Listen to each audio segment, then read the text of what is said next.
Et si je pars demain, qu'est-ce que je laisse ? Des messages. Mamie raconte, c'est le podcast Héritage.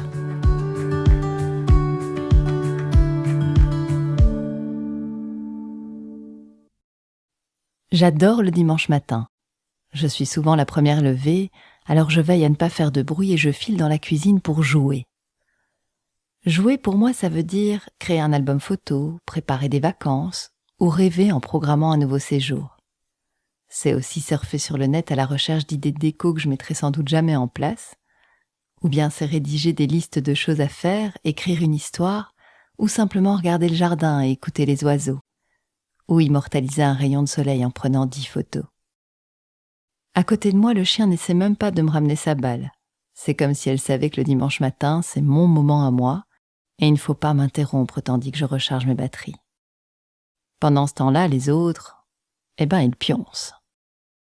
Les enfants ont hérité de ce que ma maman appelle le gène de Kopman. Apparemment, Papy Louis dormait beaucoup. Maman aime aussi ça, dormir, comme mon frère qui pouvait facilement faire le tour de l'horloge quand il était petit. Aujourd'hui, Lucie, Maëva, Louise et Félix, c'est pareil. Il n'est pas rare de les voir se coucher à 23h et puis les voir se lever largement au-delà de midi. Je me demande toujours comment ils font pour pas faire pipi au lit. Aujourd'hui, je sais que ma récréation, elle durera un moment, parce qu'ils ont tous des heures de sommeil à rattraper. Et Vincent aussi. Quelle vie à 100 à l'heure. L'école, les activités sportives, les rendez-vous avec les copains, les réunions de chef louveteau, la journée de passage pour nos scoutières. Maëva a même enchaîné avec un babysitting. Elle est rentrée vers 1h du matin, alors les paris sont ouverts. À mon avis, je ne la verrai pas avant 13h. Elle descendra les cheveux ébouriffés, les yeux tout plissés comme un vampire qui craint la lumière. Nous, on sera peut-être en train de dîner, mais elle sortira ses céréales, et puis elle retournera dans son antre. Et peut-être que, bien réveillée, vers 18h, elle nous dira « Mais elle est passée super vite cette journée !» Ça me fait toujours rire. Dans ces moments-là, mes petits-enfants, je pense à vous et à ce que vous leur réserverez. Les réveils vers 5-6 heures, week-end compris, les « oh non, j'ai pas envie de faire la sieste » et puis plus tard, ces fameuses conduites à tout va. Tiens d'ailleurs, si tes parents râlent un jour de devoir faire le taxi pour toi, je t'en prie, dis-le nous. On se fera un plaisir de leur rappeler ce qu'on a fait pour eux. La pire journée pour nous, c'est le jeudi. Félix a foot à Rixensart et Maëva, elle a de la danse à Sarda-Maveline. Oh, je l'entends encore nous dire que « Vous savez, c'est pas très loin, 15 à 20 minutes à peine. » C'est ça, oui.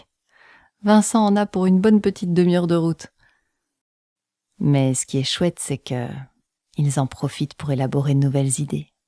Ah oui, parce que Maëva, elle est toujours très impliquée dans nos projets. Elle y croit souvent pour 2. Ensuite, Vincent attend gentiment dans une cafétéria, pas trop loin de la salle de danse, ou carrément dans sa voiture, où il assure des visioconférences avec ses collègues. Et à 20h, enfin, il peut ramener la demoiselle à la maison. Alors sur la route, elle ne lâche rien, Elle continue d'entretenir le brainstorming projet en prenant soin de se réserver une place stratégique au cas où ça marcherait bien. Oh, bien sûr, il y a des écoles de danse plus près de chez nous. Oui, mais il n'y a qu'une seule Julie. Julie, c'est sa prof de danse depuis des années. Et elle a le don de mettre en valeur ses petites élèves. Et ça, c'est sûrement parce qu'elle les aime. C'est la règle numéro 8 dans le livre Le bus qui donne des ailes de Gordon. Oh, si un jour tu peines au boulot ou que tu te sens coincé dans des deadlines, des projets, si des tensions dans l'équipe te pèsent, alors lis ce bouquin. Il pourra peut-être t'inspirer. En tout cas, moi, il m'a touché profondément. Je te fais un petit teasing. C'est l'histoire de Georges. Alors Georges, c'est pas le plus heureux du monde. Il dit qu'il a comme un nuage noir au-dessus de la tête. Un lundi matin, il a un problème de voiture et ça l'oblige à prendre le bus. Au départ, il en est très mécontent, mais c'est là qu'il rencontre Joy, la conductrice du bus. Elle lui propose de faire le voyage de sa vie. Elle lui dit que dans la vie, rien n'arrive sans raison et qu'il faut faire des choix judicieux. Bien sûr, elle comprend que ce problème de voiture le contrarie, mais elle lui dit ceci. Elle lui dit « Vous pouvez choisir de voir la calamité ou l'offrande. mais ce choix déterminera si votre vie est une histoire de réussite ou un feuilleton mélo. George réfléchit, et puis il accepte. Il est prêt à découvrir les 10 règles d'or pour insuffler de l'énergie positive dans sa vie. Alors Joy lui donne la première règle, prendre le volant de son bus. Ben oui, parce que dans la vie, on peut monter dans le bus des autres. On peut aussi, dans notre propre bus, céder la place de chauffeur à quelqu'un, mais à un moment donné, il faut pouvoir prendre le volant de son bus. Tu sais, la place du chauffeur, c'est la meilleure place. On a la meilleure vision. Et c'est l'invitation de Joy. Elle dit « C'est vous seul qui décidez de l'énergie que vous insufflez dans votre vie. En tant que chauffeur de votre bus, vous êtes également celui qui doit décider de votre destination. » Alors, je t'ai parlé de Julie, la prof de danse de Maëva, celle qu'elle aime tant, et je t'ai parlé de la règle numéro 8. De quoi s'agit-il ? Eh bien, cette règle, c'est « aimer vos passagers ». Oui, parce que aimer, c'est aider à briller. Quand on aime quelqu'un, on veut qu'il puisse trouver l'or qui est en lui et l'exprimer. Et en aidant l'autre à briller, finalement, on brille soi-même. Et c'est exactement ce que Julie fait avec ses danseuses. Elle les fait briller. Non, ça n'a rien à voir avec cette autre prof croisée il y a quelques années. Du haut de ses 8 ans, Maëva rêvait d'intégrer un groupe de danseuses particulier. C'est une équipe qui avait un entraînement renforcé pour pouvoir participer à des concours. Je la vois encore préparer sa chorégraphie dans sa chambre.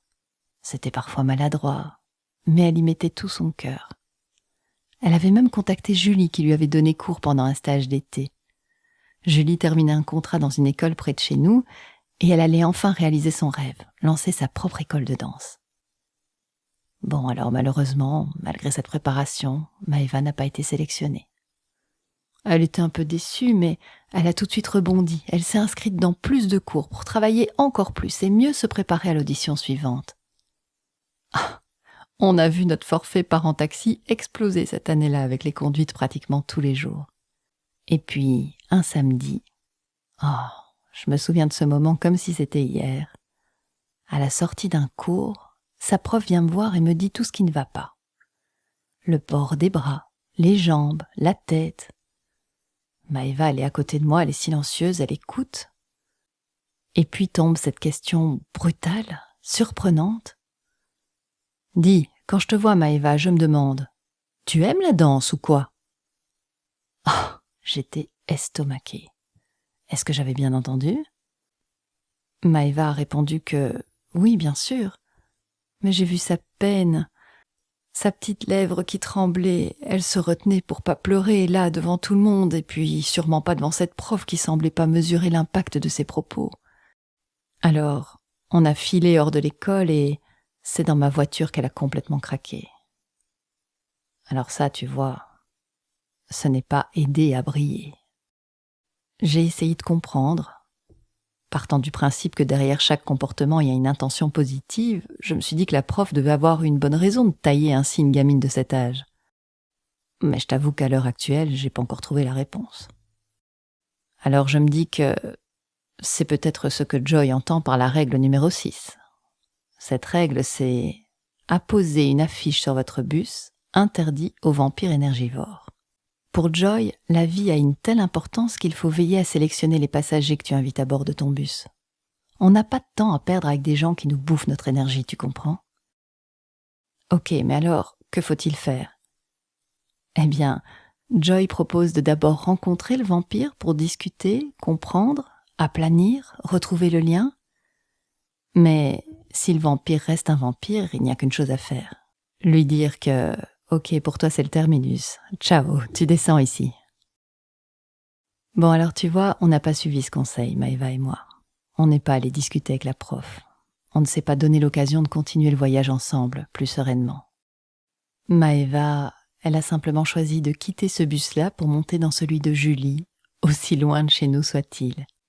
Et depuis, elle et ses copines, elles brillent, et elles font briller cette école. Oui, nous sommes dimanche matin, je repense à cette aventure, et je souris, parce qu'il manque quelqu'un dans l'histoire. Ma maman. Nous avons un groupe WhatsApp qui s'appelle « Au secours mamie ». C'est là qu'on lance régulièrement des SOS. J'ai une réunion, est-ce que tu peux conduire Félix au foot? Oh, j'ai un imprévu, ce serait possible d'aller chercher les filles? Ah, Vincent est à Paris, Audrey est à Bruxelles, est-ce que ce serait possible d'aider pour les conduites de ce soir? Au secours, mamie! Et là, je réalise que même si on pousse nos deux grandes à passer le permis, c'est pas pour autant qu'on aura bientôt fini de rouler. Mais tu sais quoi? Ça me fera plaisir. Je serai heureuse de t'emmener. On pourra même parler de la règle numéro 10. C'est amusez-vous. Joy explique ceci. Les gens se font du souci pour leur promotion, leurs échéances, leurs courriels, et ils se disputent avec leurs collègues et leurs familles à propos de choses futiles en oubliant qu'ils ne vivront plus jamais le jour présent. Et elle ajoute ceci. Elle dit « Pensez-y, le jour où vous mourrez, vous recevrez tout de même 30 ou 40 courriels auxquels vous ne répondrez jamais. Vous ne terminerez jamais tout ce que vous avez entrepris. Alors, pourquoi ne pas vous détendre, respirer profondément et être reconnaissant du voyage? Allez, en voiture mon chou. On va où ?